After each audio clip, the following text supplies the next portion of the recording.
नमस्कार दोस्तों, फरवरी 2023 तक इंडिया की आबादी करीब 140 करोड़ हो गई है और 140 करोड़ की आबादी में से करीब 13 करोड़ लोग आज भी अपने ही खून पसीने की कमाई हुई पैसों को लेने के लिए तरस रहे हैं। हमारे देश में हर साल रोड एक्सीडेंट, कोरोना, कैंसर इत्यादि से मरने वाले लोगों का डाटा तो मौजूद होता है, लेकिन ये एक ऐसा मामला है जिसमें अपने ही पैसे को न पाने की वजह से न जाने कितने लोगों ने सुसाइड कर लिया और इसका सरकार के पास कोई डाटा नहीं है। जिस टीम इंडिया को एक मैच में स्पॉन्सर करने के करोड़ों रुपए लगते हैं, उस टीम इंडिया को यही सहारा इंडिया अब तक सबसे लंबे समय तक स्पॉन्सर करने का रिकॉर्ड कायम रखी है। लेकिन आज वो सहारा इंडिया कहाँ चली गई और कहाँ गए वो सुब्रतो राय, जो इंडिया में एक साथ सबसे ज़्यादा लोगों के साथ राष्ट्रगान गाने का रिकॉर्ड बनाया था। और आखिर क्या कारण है कि जो सहारा और सुब्रतो राय अपने एजेंट और जमाकर्ता को एक परिवार कहते थे, आज वही एजेंट और जमाकर्ता उन्हें चोर डाकू जैसे शब्द का इस्तेमाल कर रहे हैं। वीडियो के अंत में आपको क्लियर हो जाएगा कि सहारा इंडिया एक स्कैम थी या एक साजिश। इसको समझने के लिए इस वीडियो को पूरा देखना पड़ेगा और आखिर इन्वेस्टर का पैसा कैसे मिलेगा, इसका क्या सॉल्यूशन है, इस पे भी हम बात करेंगे। सरकार को क्या करना चाहिए जिससे कि जल्दी से जल्दी जमाकर्ता का पैसा मिल सके। सहारा इंडिया के मालिक सुब्रतो राय का जन्म 1948 में बिहार के अररिया जिले में हुआ था, लेकिन बाद में ये पूरे परिवार सहित उत्तर प्रदेश में रहने लगे और उत्तर प्रदेश में इन्होंने चिप्स बेचने का कारोबार शुरू किया और इनके पास एक लैम्ब्रेटा स्कूटर हुआ करता था जिस पे ये चिप्स बेचने का कारोबार करते थे।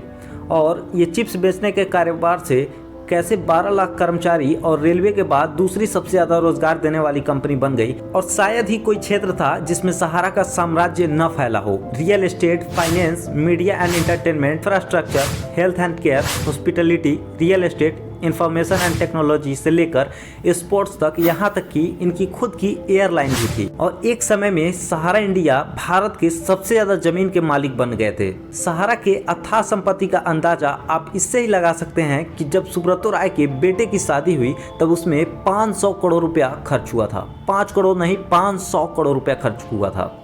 और फिल्मी सेलिब्रिटीज तो छोड़िए, उस वक्त के तत्कालीन प्राइम मिनिस्टर स्वर्गीय अटल बिहारी वाजपेयी भी शामिल हुए थे।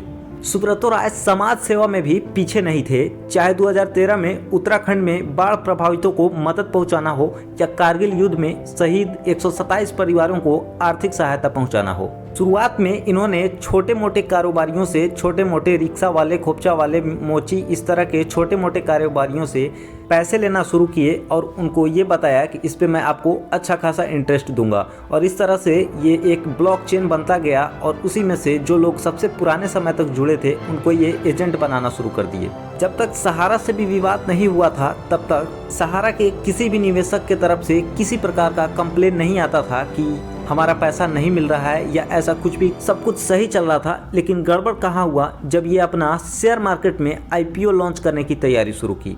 आईपीओ होता है इनिशियल पब्लिक ऑफरिंग।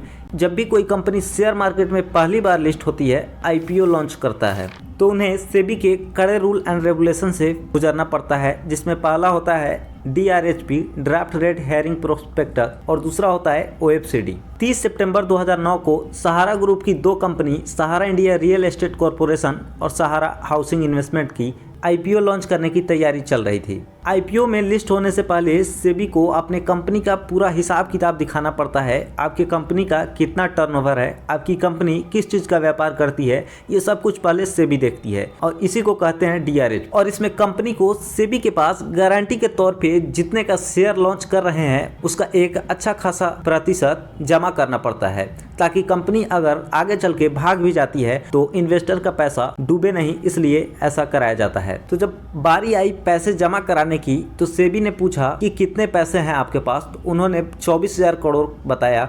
और जब ये पूछा कि ये पैसे आप कहाँ से लाए हैं तो सहारा ने बताया कि हमने 2.5 करोड़ लोगों से करीब 24,000 करोड़ जुटाए हैं। सेबी ने कहा कि जितने लोगों से पैसे लुटाए हैं उन सभी का लिस्ट दिखाओ। तब सहारा ने 2013 में 127 ट्रक कागजात मुंबई के सेबी हेडक्वार्टर में भिजवा दिया। 31,669 कार्टून में सारे कागजात भरे हुए थे और मुंबई में ट्रैफिक जाम भी लग गया था। इसमें सेबी को इस पूरे कागजात को चेक करने में एज पर सेबी 55 करोड़ रुपया खर्च हो गया। और क्या ये सारी जांच प्रक्रिया ऐसे ही चल रही थी? बिल्कुल नहीं, यहाँ पर बीच में भी कुछ ऐसा चल रहा था जिसका किसी को खबर नहीं थी। एक चार्टर्ड अकाउंटेंट रोशन लाल नाम के शख्स ने सेबी के पास ये कंप्लेंट पहुंचाई कि सहारा इंडिया गलत तरीके से लोगों से पैसे जुटाई है और ये इस पे मनी लॉन्ड्रिंग का शक गहराता गया। और सेबी सहारा से पूछा कि हमसे बिना परमिशन आप OFCD कैसे जारी कर सकते हैं, क्योंकि ये काम तो शेयर मार्केट में सेबी को सौंपा जाता है कि लोगों से इन्वेस्टमेंट के पैसे जुटाना ये सेबी के देखरेख में होना चाहिए। आपने गलत तरीके से OFCD जारी करके निवेशकों से 24,000 करोड़ रुपए जुटाए हैं। फिर 24 नवंबर 2010 को सेबी ने सहारा को कहा कि जितने लोगों से आपने पैसे उठाए हैं उनको 15% ब्याज के साथ वापस करिए। फिर सहारा ने सेबी के इस ऑर्डर को सुप्रीम कोर्ट में चुनौती दे दी। फिर सुप्रीम कोर्ट ने भी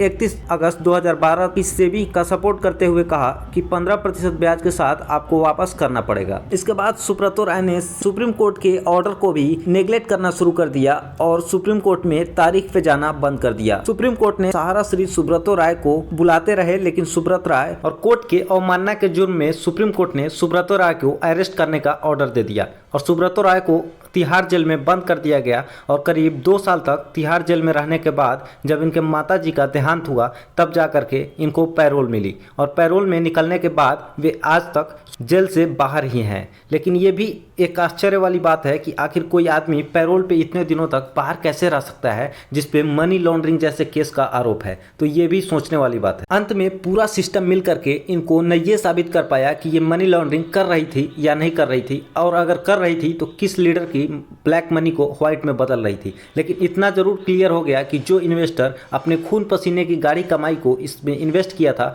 वो आज भी अपने पैसे को पाने के लिए तरस रहे हैं। और सेबी कहती है कि जब तक सहारा इंडिया पूरे 24,000 करोड़ रुपए जमा नहीं करेंगे तब तक हम निवेशकों का भुगतान करने की दिशा में पहल नहीं करेंगे।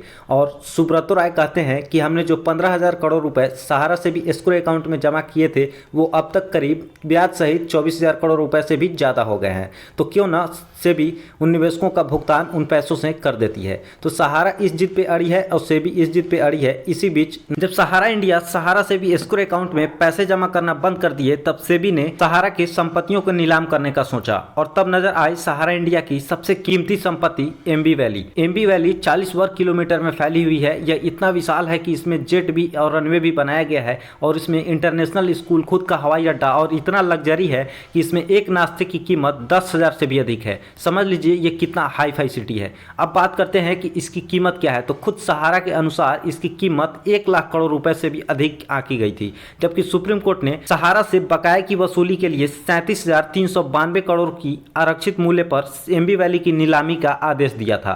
तो अब बारी आई नीलामी में बोली लगाने की। जब बोली लगाने की बारी आई तो आपको जानकर आश्चर्य होगा कि एमबी वैली इतना महंगा था कि भारत के किसी एक रियल एस्टेट खिलाड़ी को खरीदने की औकात नहीं थी। 2020 में सेबी ने सुप्रीम कोर्ट को बताया कि 15% ब्याज के साथ अब तक सहारा निवेशकों के टोटल देनदारी 70,000 करोड़ है, जो कि अभी 2023 तक 1 लाख करोड़ से भी अधिक हो गई होगी। और सहारा ने तो अब तक 15,000 करोड़ रुपए ही सेबी को दिए हैं। इस पूरी एमबी वैली की नीलामी में एक चीज और रोड़ा बन रही है कि ये अकेले सुब्रतो राय की संपत्ति नहीं है, बल्कि इसमें और भी कई सारे लोग इन्वेस्ट किए हुए हैं। तो इतने सारे लोगों के इन्वेस्ट किए हुए संपत्ति को इतना जल्दी नीलाम करना पॉसिबल नहीं है। और आज तक सुप्रीम कोर्ट के ऑर्डर के बाद भी एमबी वैली नीलाम नहीं हो पाया है। और जब तक एमबी वैली नीलाम नहीं होगा तब तक इन्वेस्टर का पैसा मिलना पॉसिबल नहीं है। फिलहाल सुप्रीम कोर्ट में सुनवाई तो होती है, लेकिन इतनी तारीख पे तारीख मिलते रहती है कि समय पे इसका अंतरिम फैसला अब तक नहीं आ पा रहा है। अब हम बात करते हैं कि इसमें सरकार क्या कर सकती है। तो देखिए, सरकार इसमें बहुत कुछ कर सकती है अगर वो सेबी से मध्यस्थता करके जो 24,000 करोड़ रुपए पड़े हैं